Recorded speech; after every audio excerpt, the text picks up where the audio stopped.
et bienvenue.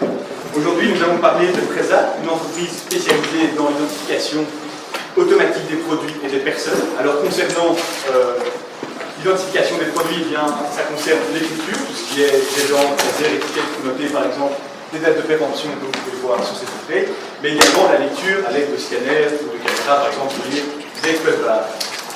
L'identification de personnes fait également partie du métier de Preza. Ce système permet aux visiteurs d'un endroit particulier, par exemple une commune ou un hôpital, de se faire connaître à l'aide du matériel adéquat, par exemple de sa carte d'identité et d'un lecteur, et de se faire rediriger vers le service recherché. Alors cette solution permet à la fois une gestion des guichets, de réaliser des statistiques, mais également de prévenir une forte influence. Alors les domaines concernés par l'activité de Preza sont d'une part l'alimentaire, voir avec généralement de petits caractères pour noter des dates de péremption ou des étiquettes comme sur ces pots.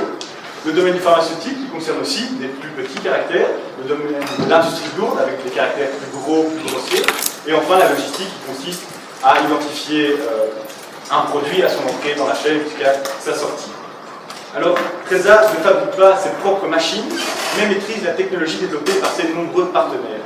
En fait, Preza intègre une solution complète pour répondre aux besoins de ses clients, besoins qui dépendent naturellement du domaine concerné. Alors, elle propose évidemment des solutions sur mesure, elle va conseiller le client sur la solution qu'elle peut proposer, elle va lui proposer donc, cette solution et elle va installer toute la technologie nécessaire sur la ligne de production. Alors, elle s'occupe également de la gestion des données et de tout l'informatique qui entoure le projet. Ils ont d'ailleurs créé un logiciel Prezaline qui s'occupe justement de cette gestion et ils s'occupent également de l'entretien et de la maintenance. Ils vendent des consommables comme des cartouches blanches ou encore des étiquettes, tout ce qui est nécessaire à l'utilisation de leurs produits. Donc ce qui est vraiment particulier à Preza, c'est qu'elle propose à ses clients l'offre complète pour l'identification des produits. Alors pour vous donner un petit exemple d'application de ce que Preza réalise, eh bien, on va prendre le cas de l'aéroport de Zaventem, dans lequel Preza a installé un système d'identification de bagages par scanner omnidirectionnel. Eh bien, ces scanners sont capables de lire l'étiquette IATA. Vous voyez cette étiquette qu'on fixe sur le bagage lorsqu'il est enregistré, sur lequel est indiquée la destination. La grosse difficulté, évidemment, c'est que cette étiquette est toujours à un endroit qu'on ne connaît pas, et donc ils ont dû installer un système de scanner capable de retrouver cette étiquette et de lire l'information pour la transmettre à l'ordinateur de bord, qui va ensuite transmettre l'information au module de triage qui va envoyer le bagage vers sa destination. Alors, un rapide historique de l'entreprise. Elle a été créée en 1983 par Olof Iden, envoyé en Belgique avec pour mission de créer une filiale du groupe suédois Matthews, qui était spécialisé dans les gros caractères. À cette époque, les locaux sont situés à Uccle. Ensuite, en 1991, Olof Iden décide de racheter l'entreprise au groupe suédois. Elle devient donc indépendante et reste implantée en Belgique. Cependant, les locaux déménagent de Uccle pour venir s'installer à Waard, où ils sont encore présents aujourd'hui. C'est en 2003 que Philippe Tournet, ici présent, décide de racheter l'entièreté des parts de la société et par la suite, il continue à augmenter la gamme de produits proposés. En 2006, Preza décide de racheter la petite entreprise Business Print sur laquelle nous reviendrons en détail par la suite, une entreprise qui s'accorde avec Preza puisqu'elle propose la vente de scanners et d'imprimantes mobiles. Depuis que M. Tournet a racheté l'entreprise, le chiffre d'affaires a quasiment doublé. On explique cette croissance par une augmentation du nombre de clients, de partenaires et un élargissement de la gamme de produits proposés réalisés depuis 10 ans. Je vais maintenant demander à M. Tournet s'il veut bien venir se présenter pour nous.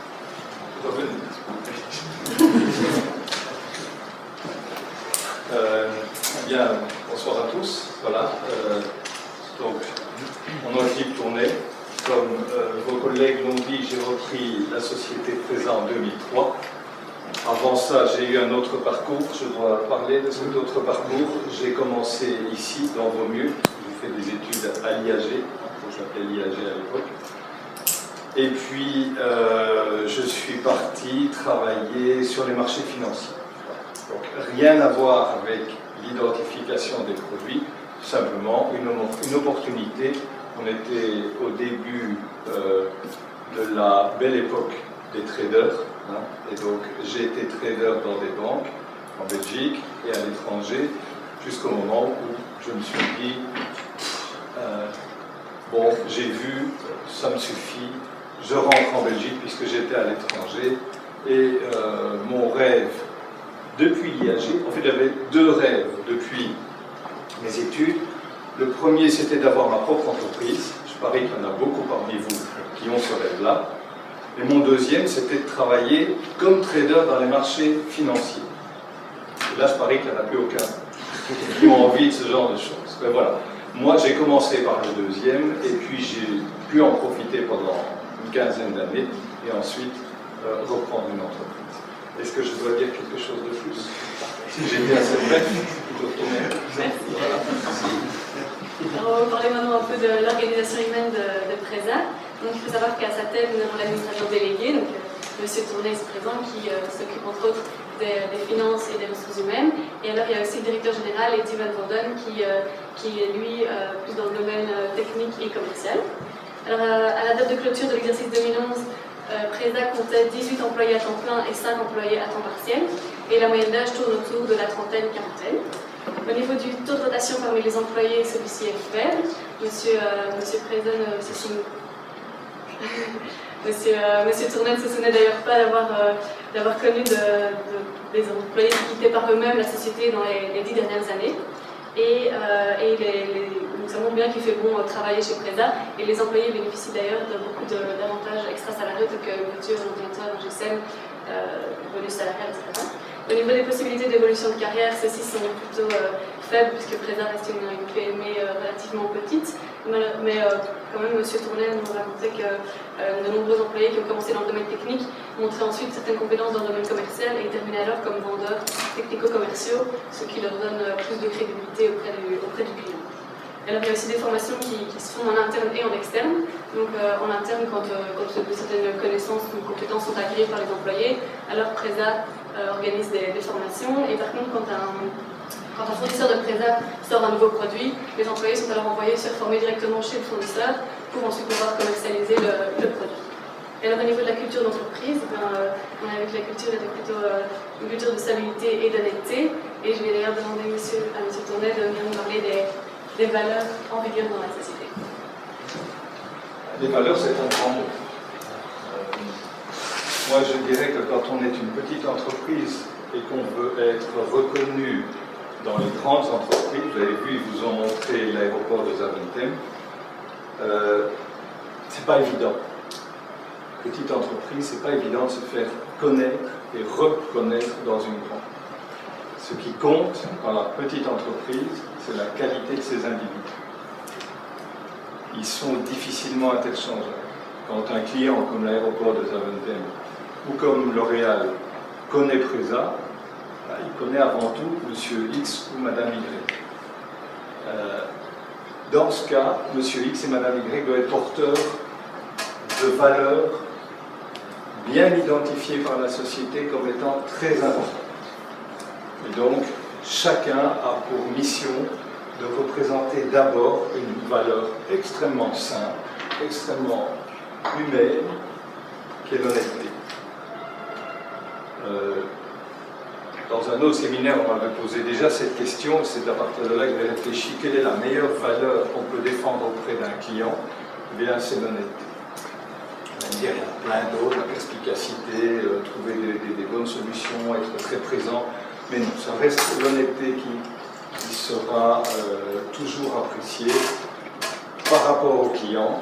Les fournisseurs aussi vous feront plus confiance, et entre collègues. Voilà. Est-ce que je dois vous dire sur l'honnêteté? Ça suffit.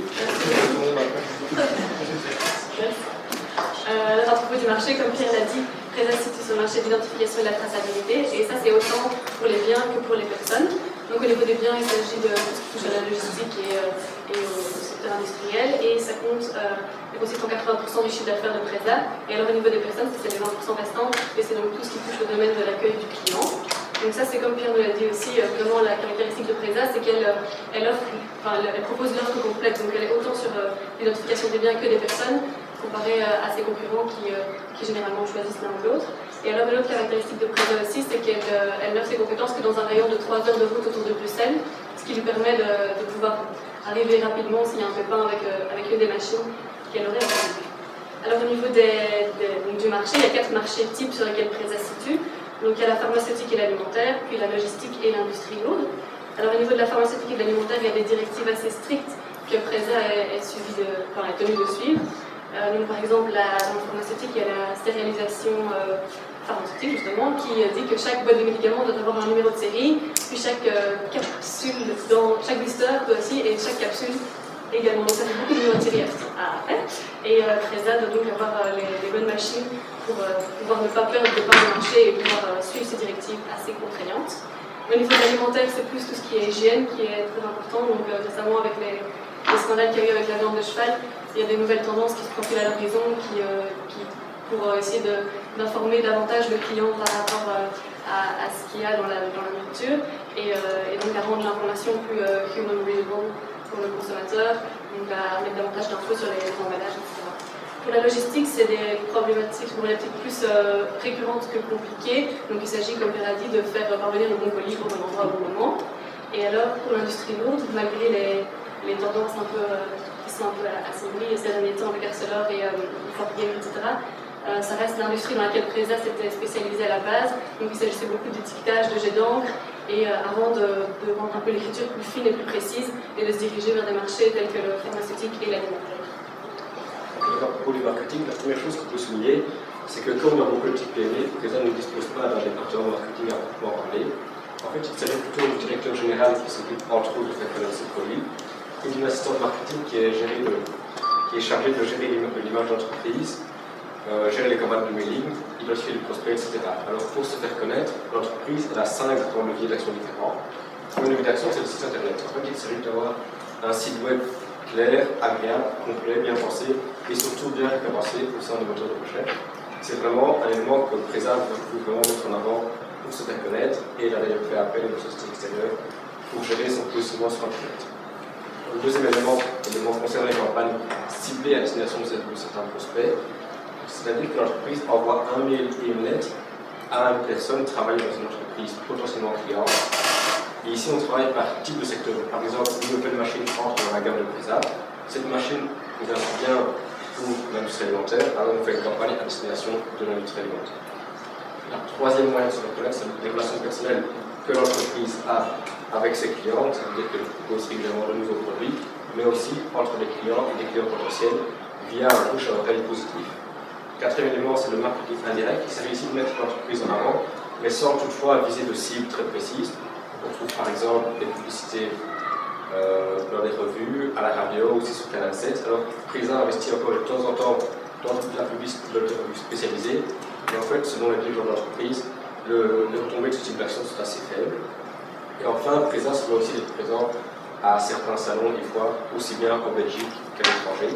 Donc, on peut voir ici que même si Presa n'a pas un département marketing spécifique, elle n'est pas du tout en reste sur ce point.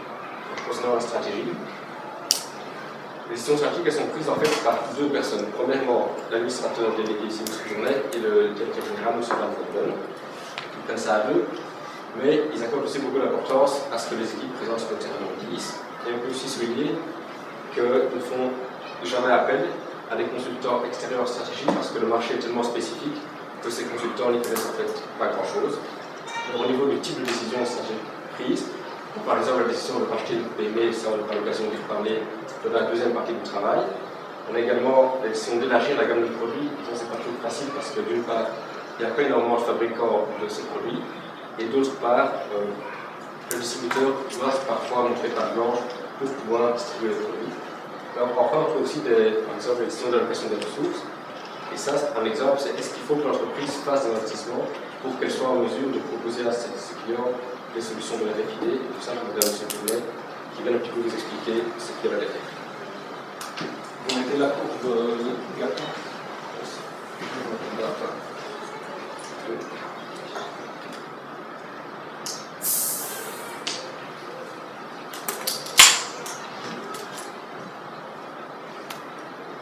ne sais pas si vous voyez la courbe qui est là.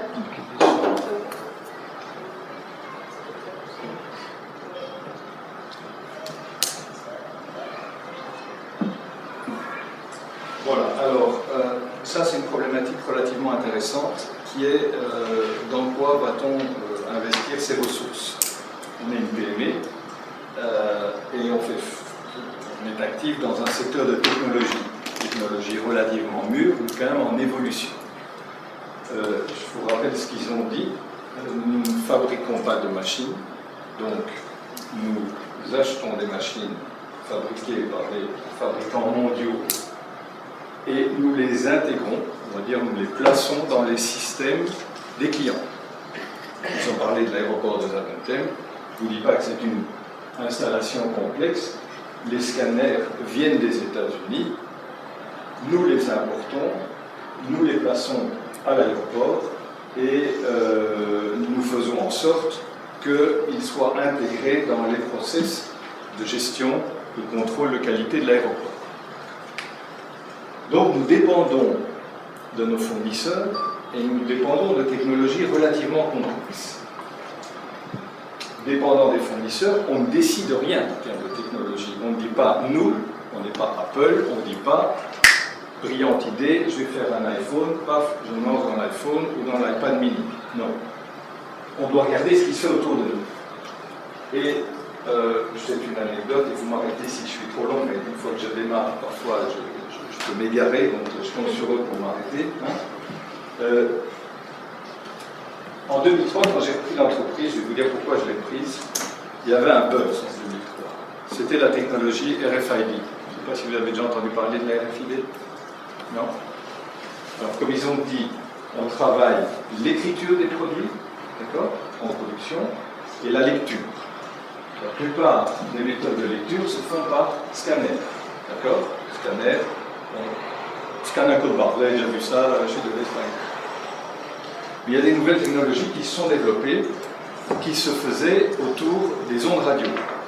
C'est-à-dire qu'au lieu de mettre un code barre, on mettait une puce électronique dans le produit, et cette puce, passant devant une antenne, informait l'antenne, et donc tout le système, de la présence du produit. Gros avantage de la puce électronique, on peut écrire dessus. Donc, elle passe devant une antenne, elle est lue, elle peut passer devant une antenne suivante, on écrit sur la puce, et ainsi de suite, de fabricants en distributeur en gros jusqu'au distributeur en détail, etc. Potentiel énorme dans le monde. Et en 2003, avec votre souris, vous pouvez montrer le pic qui est là. En 2003, le monde entier, en première page, en couverture de The Economist, vous pouviez voir la RFID de Next Big Thing. Donc c'était le truc qui allait vraiment révolutionner aussi bien les méthodes des consommateurs que des producteurs, que des logisticiens.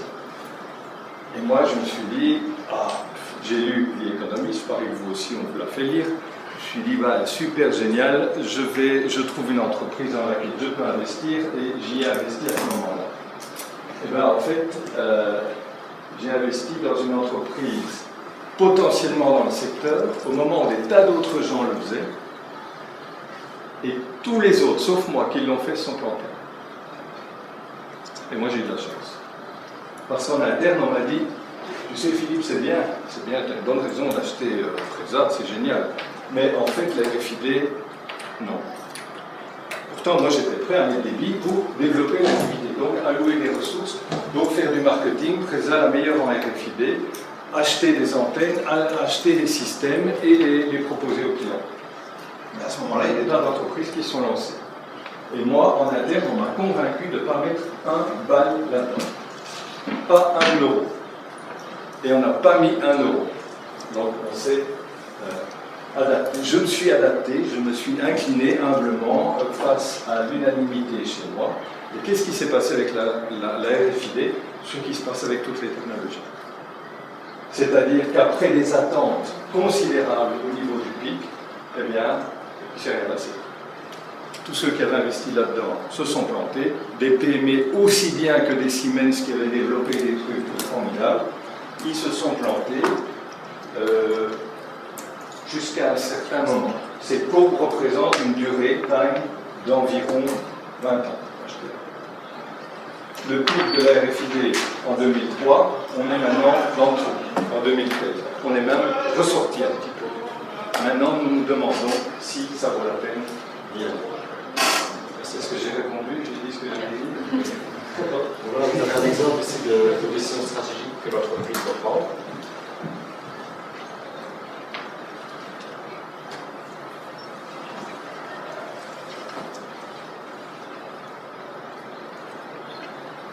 Voilà ici, comme on peut le voir, les décisions stratégiques vraiment ont un impact très important sur la vie de l'entreprise. Et donc nous, ça nous semble tout à fait pertinent que ce type de décision soit prise par plusieurs personnes et non par une seule. Donc maintenant, on va passer à la partie consacrée au financement de l'entreprise. Alors ce que je vais faire ici, je vais d'abord un petit peu commenter un petit peu les comptes de résultats.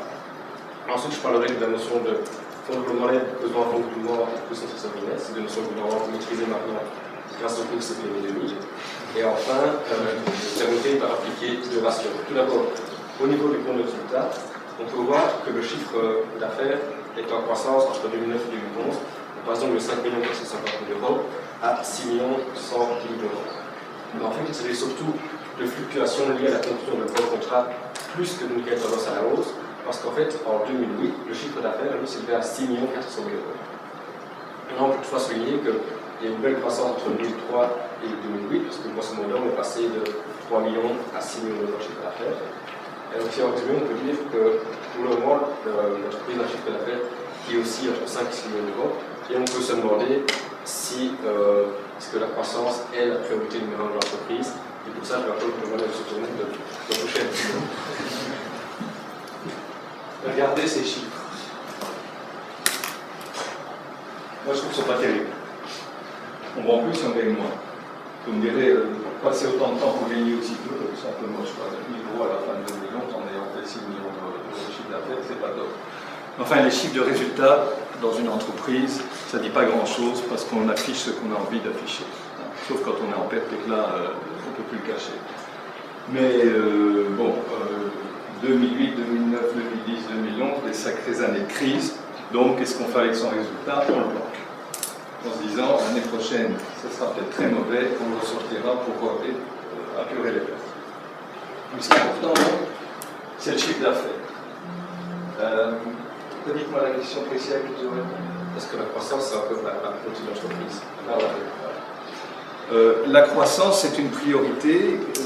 Moi, je dirais, si vous avez un marché qui est en croissance de 10% par an, la priorité, c'est de faire au moins les 10%.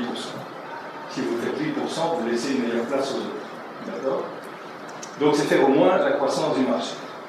Maintenant, le marché de l'investissement industriel, dans lequel nous nous trouvons, est un marché, à votre avis, croissance ou décroissance? Suivant les secteurs, mais en général, pour cette année, en décroissance. D'accord? Les entreprises n'investissent pas. C'est clair. Il y en a même qui ferment les portes. Fort bien, c'était un client à nous, il est parti. Il y en a un autre qui est parti ou qui risque de partir, c'est Arcelor, aussi un client. Taubry Deslois Mathieu, la TDM, qui est également dans le secteur. Donc il y en a plein, soit ils déménagent en Roumanie, par exemple, ou bien ils ferment les portes. Donc marché en décroissance. Donc, est-ce que je vais me donner un objectif de croissance? Non, je vais être un peu plus modeste. Je vais me donner d'abord un objectif de résistance, de renforcement des moyens. Il faut parfois faire le gros dos, attendre que ça passe, et c'est un peu ce qu'on fait. D'autant plus que, à quoi bon les gros chiffres? Je n'ai pas dit à quoi bon la croissance. Mais demain, je vous garantis que je peux faire, en un an, cette année, je peux faire 7 millions d'euros de chiffre d'affaires. Il suffit que je vende à perte. Ouais. Je peux même faire 8 millions d'euros si je vends à perte et que j'engage 10 vendeurs. 10 vendeurs, c'est 10 sources d'emmerde en plus pour moi. Est-ce que j'en ai envie? Pas tellement. D'accord? Donc, mon souci est plus, en termes d'investissement en croissance, de m'adapter au marché. Marché en décroissance, à ce moment-là, je dis, renforçons nos moyens, réfléchissons à l'avenir, veillons à la qualité de vie, la mienne d'abord, et puis celle des employés aussi et surtout. Merci. Alors ici, au niveau de Xanet, on peut voir que le net est en baisse entre 2010 et 2011, et ça se produit à un niveau d'amortissement très élevé pour 2011 par rapport à 2010, parce qu'on passe de 139 000 euros à 232 000 euros.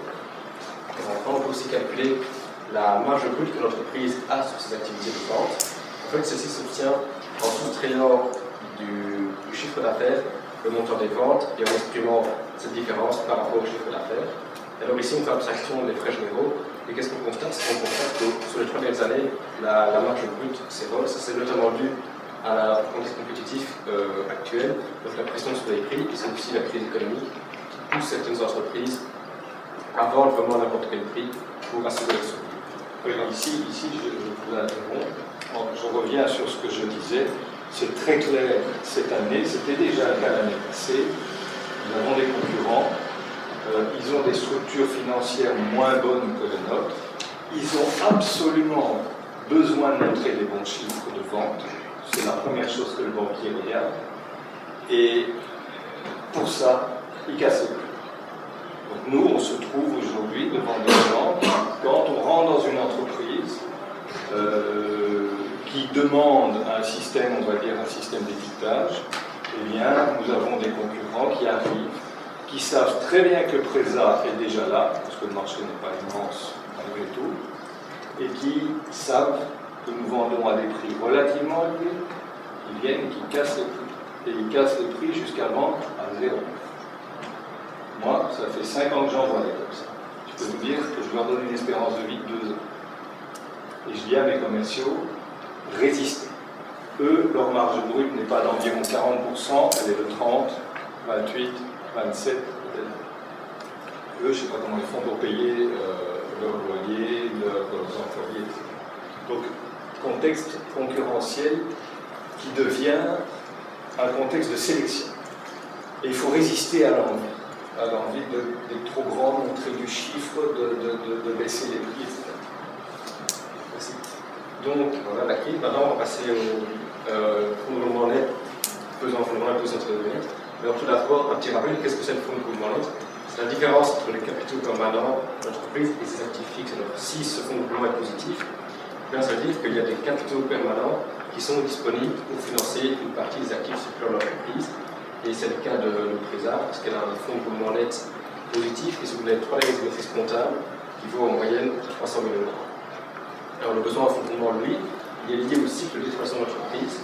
Et l'entreprise a un besoin de financement, on dit que son besoin de financement est positif lorsqu'elle paye ses fournisseurs avant qu'elle soit payée par ses clients. Et c'est généralement le cas pour la plupart des entreprises, et c'est aussi le cas pour Preza, qui a pour les 3 dernières années un besoin de fonds de roulement moyen de 850 000 €. Donc maintenant, si on met les deux ensemble, qu'est-ce qu'on voit? On voit que d'une part, l'entreprise a un besoin de financement pour son cycle d'exploitation de 850 000 €, et d'autre part, qu'elle dispose de ressources, au fonds de roulement net, 300 000 €. Donc si on fait la différence des deux, on voit qu'elle a besoin de capitaux extérieurs pour financer son BFR. Et ce qui se passe ici, c'est que pour financer son BFR, elle fait appel à du crédit bancaire court terme. Et d'ailleurs, on peut aussi noter au niveau des dettes que l'entreprise, c'est surtout du crédit bancaire court terme pour son BFR et pas tellement du crédit bancaire long terme pour financer d'importants investissements.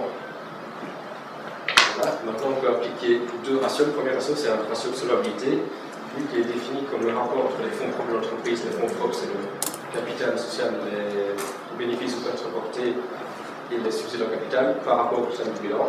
Alors on voit que le ratio il tourne entre 25 et 28%, il fluctue quand même. Alors ce qui se passe, c'est que les fonds propres de l'entreprise augmentent d'année en année grâce au report partiel des bénéfices, mais que le dénominateur, le total bilan, lui est beaucoup plus fluctuant. Et en 2010, le bilan a pas mal augmenté, ce qui s'est traduit par une baisse de ce ratio.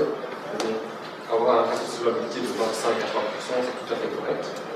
Donc, le deuxième ratio, lui, c'est un grand classique, parce que c'est le return on equity qui mesure la rentabilité comptable des fonds propres. Alors lui, il se définit comme le rapport entre le résultat net de l'entreprise et ses fonds propres. On voit que ce ratio fluctue pas mal d'année en année, et ces fluctuations sont surtout dues aux variations du résultat net de l'entreprise. Et alors la baisse pour l'année 2011 peut s'expliquer par 2 raisons principales. D'une part, la crise économique qui réduit les marges de l'entreprise, et d'autre part, un niveau d'amortissement assez exceptionnel pour cette année.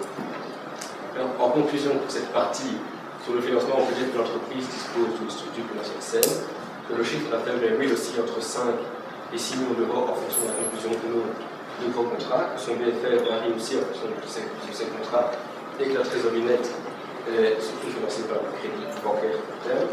Alors, le point soulevé concerne l'érosion des marges, mais M. Tournet est bien au courant de cette situation, et il a déjà pris 2 grands types de mesures pour y aider. Donc, premièrement, travailler sur le différentiel entre le prix de vente des produits et le prix d'achat chez les fournisseurs, et ce, à 3 niveaux. Premièrement, interdire les débits commerciaux de vendre les produits en dessous d'un certain prix.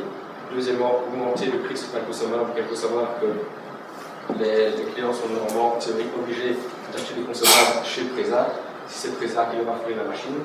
Et troisièmement, on va aussi travailler pour avoir un prix d'achat correct au niveau des fournisseurs.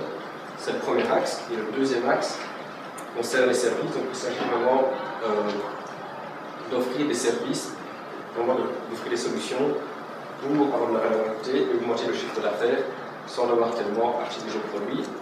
Et d'autre part, c'est aussi travailler sur le service après-vente pour que celui-ci soit mieux organisé, plus efficace et pour que les techniciens puissent réaliser plus d'interventions par jour. Alors, à côté de ces deux éléments-là, il y a aussi un travail qui se fait sur le contrôle des coûts qui est mené aussi bien au niveau des services égalitaires que des frais généraux. Et donc, toutes ces actions ont déjà commencé à porter leurs fruits.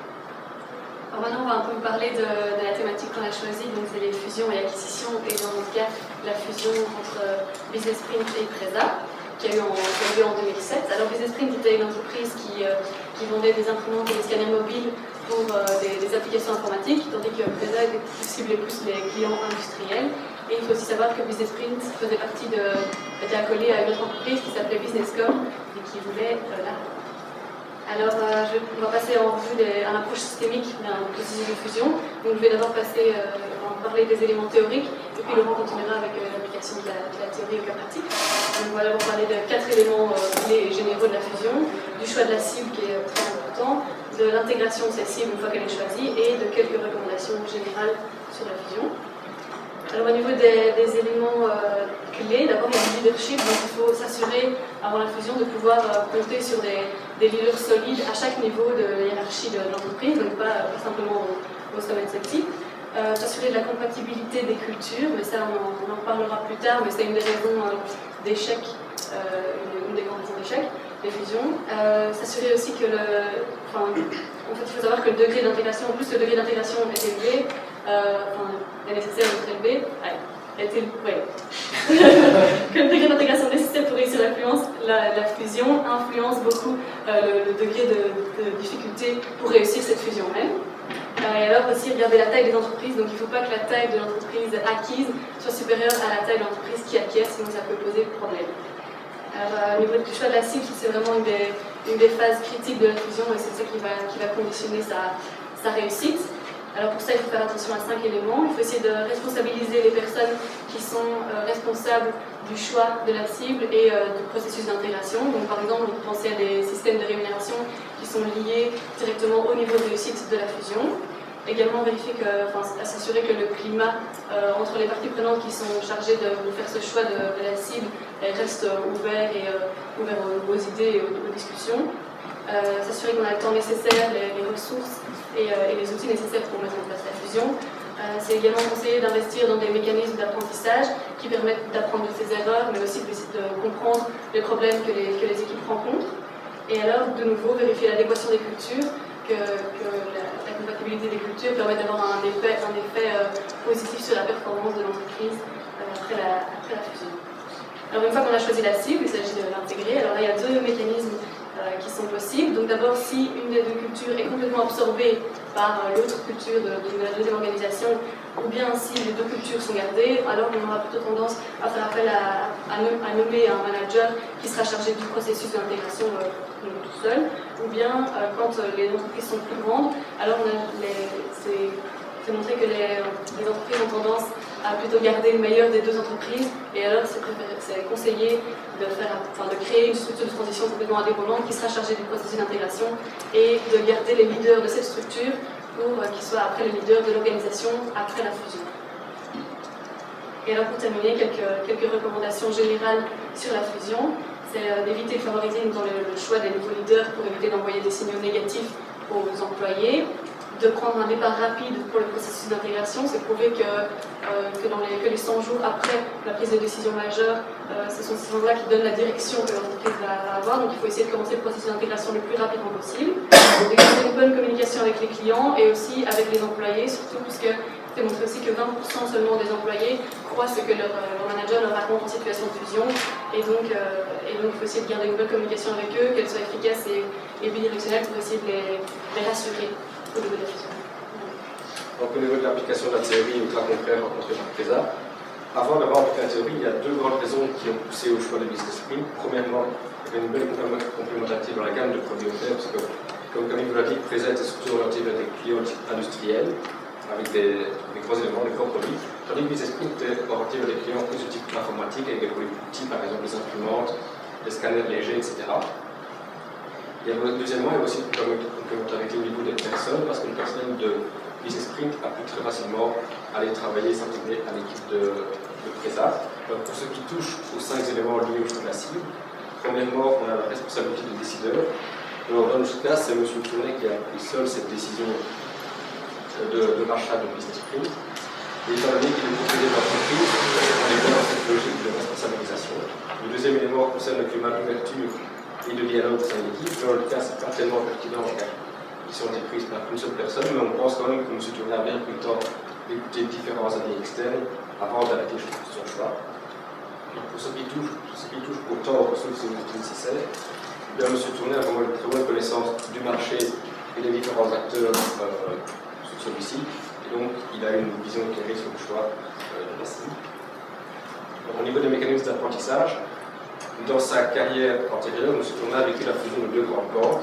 Donc, il a déjà une première expérience de ce type de mécanisme et il a pu être attentif. Et je n'étais pas décideur dans mes banques.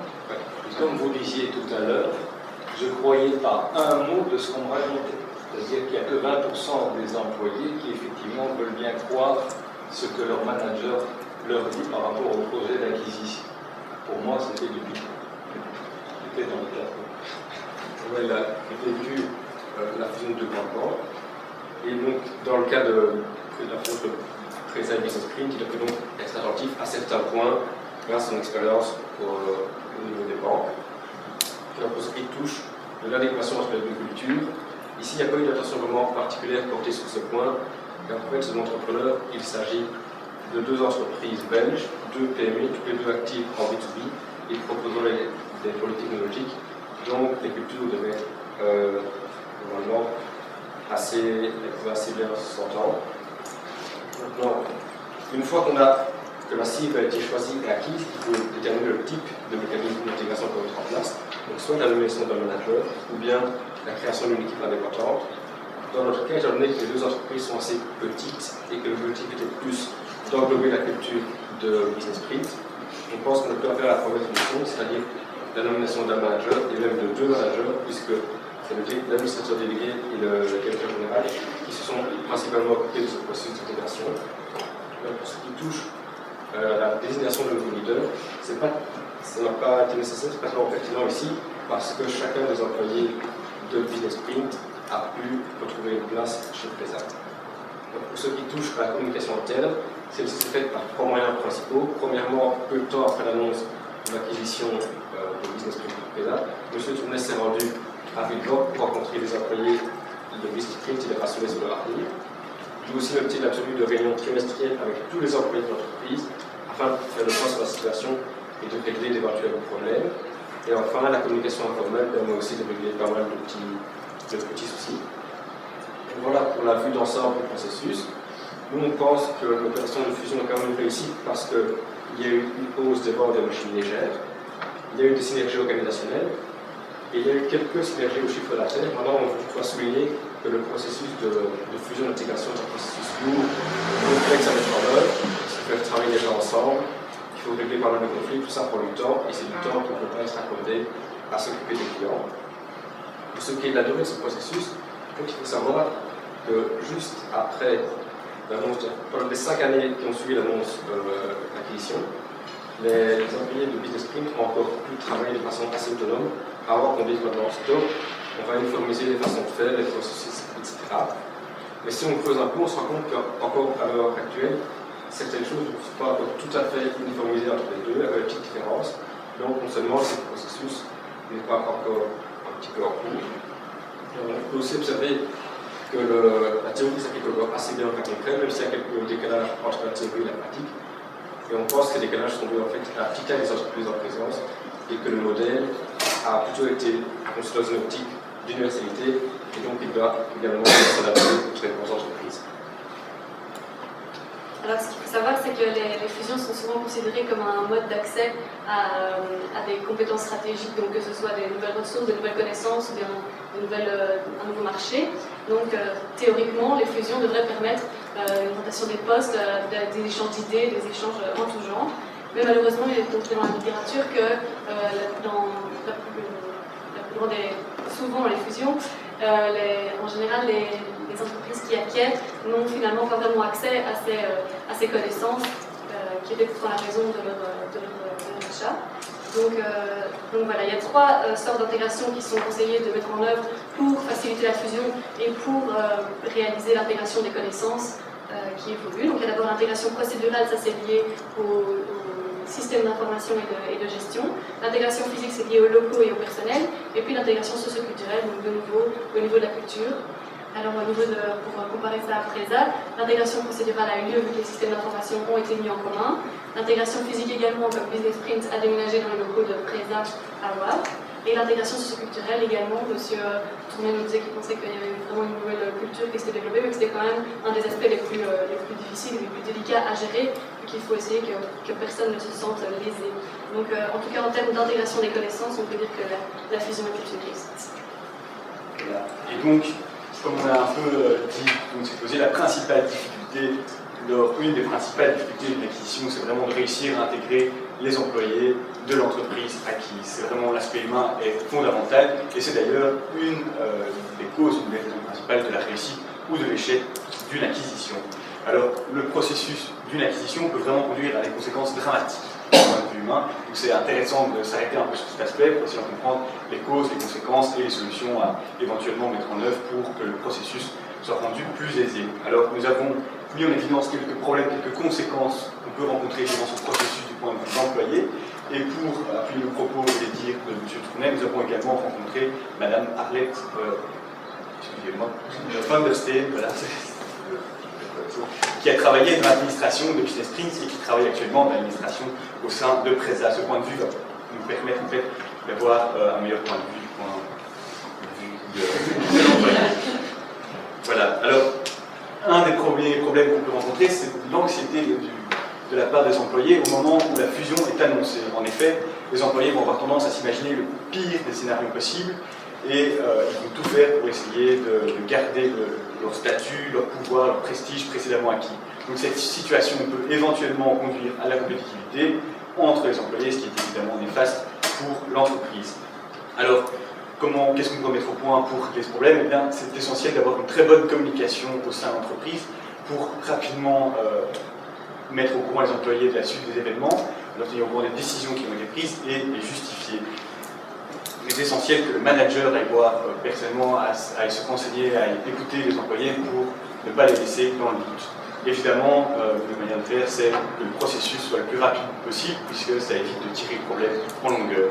Dans le cas de l'acquisition de Business Sprint par PRESA, eh bien, en fait, les employés de Business Sprint ont relativement bien pris la nouvelle de la fusion, puisque si l'entreprise était mise en vente, c'était qu'elle était dans une situation instable. Et le fait d'être acheté par une entreprise stable, c'est évidemment rassurant. Par contre, c'est plus les employés de PRESA qui se sont inquiétés, puisqu'ils se sont posé des questions par rapport à ce qui allait se passer, quel changement ça allait impliquer, est-ce qu'ils allaient garder le travail. Surtout que quand vous achetez une entreprise, vous espérez évidemment garder les employés de cette entreprise. Donc, sinon, vous n'achetez que du stock. Et donc, par conséquent, vous allez accorder quelques faveurs et vous allez peut-être distribuer des postes plus importants. Alors, pour résoudre ce problème, comme on l'a déjà dit, qu'est-ce qui a été mis au point? Eh bien, il y a eu des réunions trimestrielles pour informer justement tous ces employés, pour les rassurer sur les décisions prises. Et M. Tournet est allé personnellement voir chacun des employés de Business Sprint pour les réconforter. Le but était de faire un message clair et simple pour que chacun puisse comprendre ce qui se passait. Alors, par contre, un problème qu'on avait regardé avec M. Tournet, c'était que, effectivement, alors qu'il est conseillé que le processus soit relativement rapide, celui-ci s'est déroulé sur au moins 5 ans, puisque chacune des entités a continué à travailler de son côté dans un premier temps. Alors, de son côté, Mme Van der Steen nous disait qu'elle avait bien qu'employée chez Business Print, avait mal pris la nouvelle du rachat, mais c'est un cas un peu particulier puisqu'elle travaillait dans un bureau d'administration composé de 5 personnes où il régnait vraiment une bonne ambiance. Mais étant la seule à travailler pour Business Print, les autres travaillaient pour Business.com, elle fut la seule à pouvoir déménager à Wavre. Donc évidemment, ce ne fut pas facile, mais elle reconnaît que la communication mise en place et le fait d'avoir été informé des problèmes lui ont permis d'être rapidement rassuré et de ne pas s'inquiéter. Elle a reçu également du soutien de ses nouveaux collègues directement et ils se sont apportés un confort mutuel entre les employés de Business Print au début. Alors, un autre problème concerne la perte de l'identité sociale.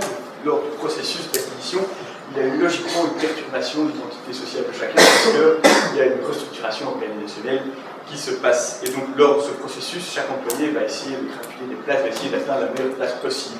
Et donc, il y a vraiment un conflit au sein de l'entreprise qui est à déconseiller. Donc, pour pallier à ce problème, il faut essayer de gérer les égos de chacun et de fournir un statut au moins équivalent à celui que l'employé avait auparavant, puisque naturellement, il va comparer sa situation actuelle avec la situation qu'il occupait auparavant. Donc finalement, le meilleur moyen peut-être pour gérer cette perte d'identité sociale, c'est peut-être même de recréer une nouvelle structure à part entière, c'est-à-dire avec un nouveau nom, peut-être une nouvelle culture, une nouvelle manière de fonctionner, pour qu'il y ait vraiment un sentiment d'appartenance qui se crée chez les employés, et plus un sentiment d'appartenance par rapport à son ancienne structure. Alors, par rapport au cas pratique de l'acquisition de Business Print, eh bien, M. Tounet, vous connaissez que c'était un des problèmes les plus difficiles, puisque des années encore, il y avait encore ce sentiment d'appartenance à son ancienne structure. Mais cependant, le but de M. Tounet, c'est de transformer cette pseudo-concurrence qui existait entre ces différents employés en une certaine entraide. Comme ça, je vais vous demander de mieux expliquer comment vous avez géré les commerciaux de Business Print par rapport aux commerciaux de Preza.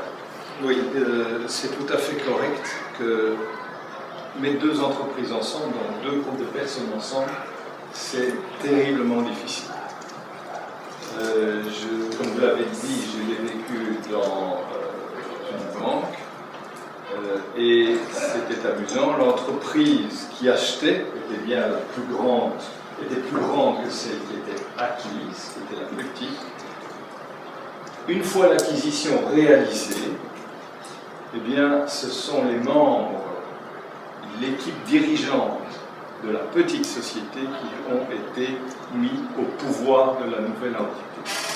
Donc vous pouvez imaginer, dans un premier temps, l'entreprise qui acquiert, qui dit « oui, je grandis, ces petits-là, je les bouffe », et 3 mois après, nouvel organigramme, les petits-là sont devenus les patrons. C'est un cas classique. Pourquoi ? Parce que quand on achète une entreprise, on veut être sûr que les gens qui sont dans cette entreprise vont rester, donc on va leur donner des opportunités de carrière. Et un manager, pour lui, c'est quoi une bonne opportunité de carrière? C'est de devenir un super manager. Donc, ça crée de gigantesques frustrations. Voilà. Alors, dans le petit cas de Preza, eh bien, j'ai été étonné. Petit Preza, grande banque, même combat ou même problème. Les gens, ça reste les mêmes gens. Et j'ai été confronté à des situations exactement similaires. Mais je m'y attendais un peu. Je n'avais pas envie que les gens de la petite Business Print prennent tous les postes de décision qui étaient à prendre. Heureusement, il n'y en avait pas beaucoup. On était 2 à décider, donc les autres. Mais il fallait les convaincre de rester. Et la culture des deux entreprises était très différente. Preza vendait, comme vous l'avez dit, des gros systèmes fixes, là où Business Print vendait des petits systèmes mobiles. Mais quand vous vendez un gros système fixe, je reparle de Zaventem, ne croyez pas que c'est notre plus gros client, mais c'est quand même emblématique, et bien le vendeur par rapport à un client comme Zaventem, il doit être vachement convaincant dans ses connaissances techniques. Donc, c'est un technico-commercial de haut vol. D'accord ? Quand vous vendez au département informatique d'une boîte, petite imprimante, petit scanner, vous n'avez pas du tout la même mentalité. Et les commerciaux de Business Print qui vendaient ça, j'arrive déjà sur la ligne suivante, c'était pas... C'est pas grave. Je peux ? Non, mais ça fait partie de cette différence de mentalité. Donc, le problème de mentalité, c'est qu'ici, on avait chez Business Print des commerciaux qui avaient un esprit de hunter, de chasseur, et on adore ça dans les entreprises, les chasseurs. Ils vous cherchent un nouveau client, ils le trouvent, ils passent à autre chose. Souvent, ils oublient de vérifier si le client est content, mais au moins, ils courent les rues pour trouver des clients. Et chez Preza, les commerciaux, c'était des gars tranquilles. Ah, j'ai Zaventem. Aujourd'hui, Zaventem m'achète des nouveaux scanners, j'en ai pour 300 000 €, c'est la moitié de mon budget annuel. On achète là, tranquille, je téléphone deux fois par mois à l'aéroport pour voir si tout va bien. Je suis un fermier, un farmer. Alors, si vous mettez un fermier et un chasseur ensemble, je peux vous dire que ça fait chaud dans la campagne. Pas évident du tout. Et les fermiers, ils se cabrent tout de suite parce qu'ils disent que le chasseur arrive sur leur terre. Et c'est vrai. Les fermiers avaient 3 zones géographiques, hein, la Belgique wallonne et la Flandre était divisée en 2. Mais un chasseur, ça ne respecte pas les propriétés privées, ça ne respecte pas la Wallonie, la Flandre et tout ça. Ça vend n'importe où ça peut vendre. Et donc forcément, ils se sont retrouvés avec des clients en commun. C'est le mien, non, c'est le mien, tu me l'as piqué, tu me le rends. Pourquoi? Il y a une com. Effectivement, ils ont une com. Donc le fermier disait que le chasseur lui avait piqué la com. Enfin, je ne vous fais pas le dessin, mais vous pouvez imaginer à quel point la tension a pu monter. Alors le problème, c'est de régler ça. Il y a des manières. Il y a 36 manières, certainement des meilleures que celles que j'ai trouvées, mais moi je m'étais dit, quand on achète une entreprise, vous l'avez dit, on n'a pas envie de mettre 1 million € sur la table et que 2 ans après, tout le monde est parti, qu'ils ne vendent plus parce qu'ils n'ont plus les moyens de vendre, etc., et qu'ils se cassent la figure. Donc pourquoi le processus de fusion a duré si longtemps? Simplement, vous ne détruisez pas une équipe qui gagne. Donc la fille que vous avez rencontrée, qui faisait partie donc, de l'équipe Business Sprint, on l'a laissée au sein de l'administration s'occuper du business de Business Sprint. Et les vendeurs de Business Sprint, on a dit, ben, chassez, faites gaffe quand vous passez dans les terres les uns et les autres, mais voilà. Donc on a été un petit peu à tâtons. Est-ce qu'on pouvait faire mieux? J'en sais rien. Mais ça a pris du temps. On s'est dit, ils vont apprendre à se connaître. Et ils se sont effectivement appris à se détester. Et ça c'était un peu loupé. Mais après, on a essayé de récupérer la sauce en les prenant au bar tous les vendredis soirs, enfin en essayant de les faire parler.